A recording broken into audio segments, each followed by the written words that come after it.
The evolution of money, from barter to digital payments. Imagine trying to buy a loaf of bread in ancient times, but instead of paying with coins or paper, you're bartering, exchanging goods and services directly. No money, no price tags, just a straightforward trade. Now fast forward to today, where you can pay for that same loaf with a tap on your phone or a few clicks online. How did we get from bartering to digital payments, and why does money hold such a powerful role in our society?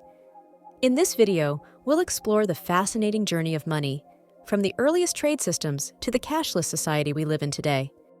What is money? Money, in its simplest form, is anything people accept as a medium of exchange. Over time, money has evolved from physical objects like shells and coins to paper bills, and today it's largely digital, stored in our bank accounts and transferred through smartphones. But at its core, money is about trust. Trust that it holds value, and trust that it can be used to acquire goods and services. The system of money is so embedded in our lives that we often take it for granted, but it wasn't always like this.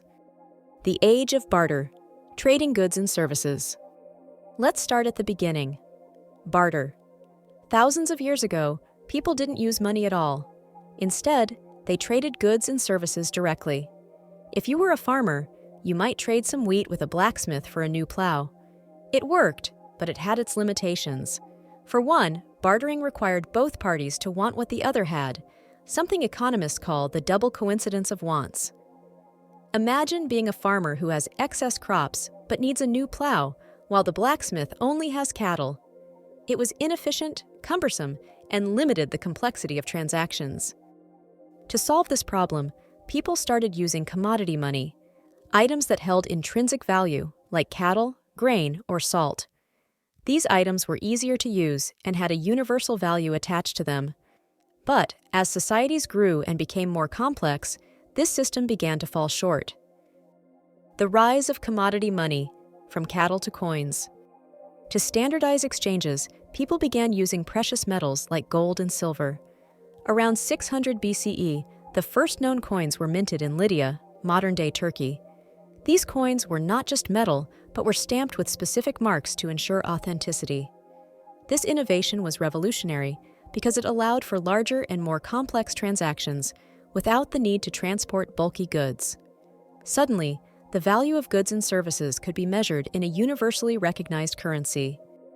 This new system made trade much more efficient. Imagine trading your goods and services with someone living far away. Suddenly, you could settle transactions across great distances without needing to physically move your goods. The standardization provided a much-needed boost to commerce, allowing economies to expand and grow. The invention of paper money, a revolution in trade. Fast forward a few centuries, and we see the next evolution of money, paper money. The first recorded use of paper money dates back to China during the Tang Dynasty, around the 7th century. Merchants would carry these paper notes as a form of guarantee that they could trade them for precious metals or goods at their destination. Soon, paper money spread to other parts of the world, making large transactions easier and more convenient. One interesting historical moment came during the 17th century when Europe began adopting paper currency. In England, the Bank of England started issuing notes, and eventually, paper money became the norm for transactions. This new system wasn't just about convenience. It also gave rise to banks, which played a crucial role in managing money and credit. But as we'll see, there were challenges, like inflation, when too much paper money was printed without adequate backing. The advent of banking and the role of banks. As economies grew more complex, people needed a safe place to store their money, and thus, banks emerged. Banks played a critical role in shaping the modern monetary system.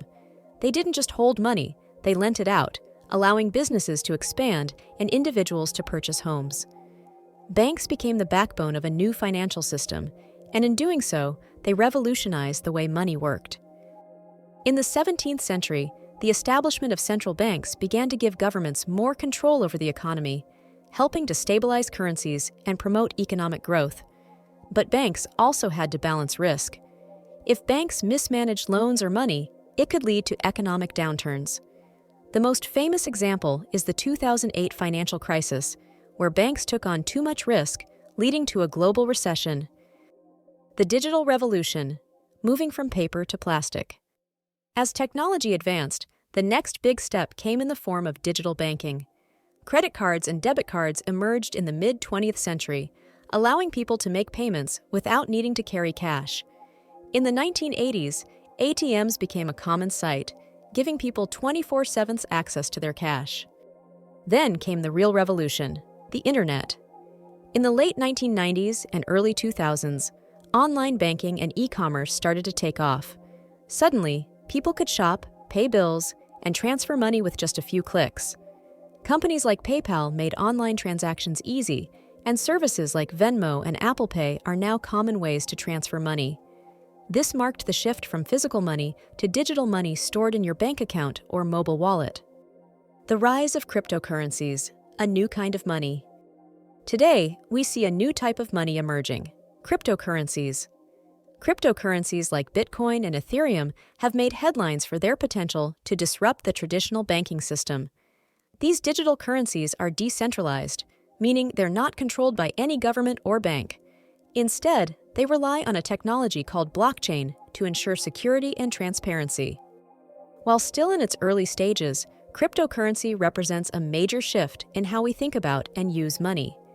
Many people see it as a way to protect their wealth from inflation or to participate in a new digital economy. However, the volatility of these currencies means that they can experience huge price swings, and their long-term impact on the global economy remains uncertain. The cashless society, is digital payment the future? Today, we're moving closer to a cashless society.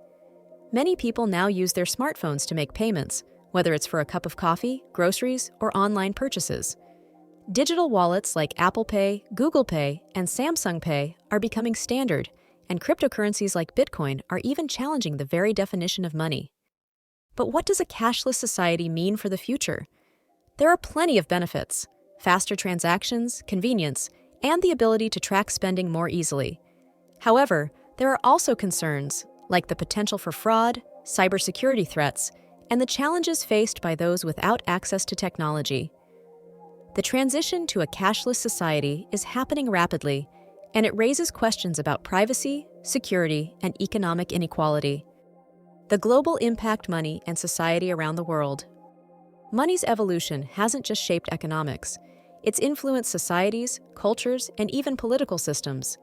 For example, during colonial times, European powers amassed wealth through precious metals and goods, sparking global conflicts and shaping geopolitical relationships. Conversely, money has played a critical role in fighting poverty, financing education, and building infrastructure. In developing countries, digital payments are helping to connect people who were previously excluded from traditional banking systems.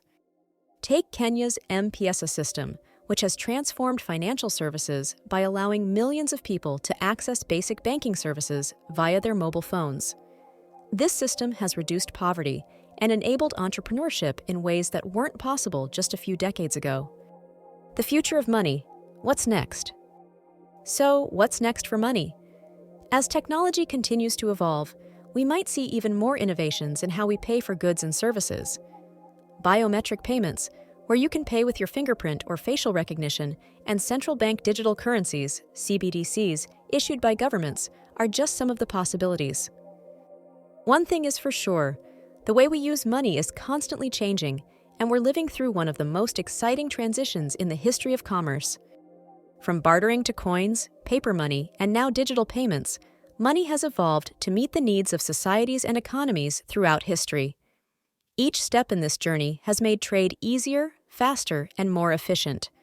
As we move further into the digital age, the role of money will continue to change, but the core principles of value, trust, and exchange will always remain the same.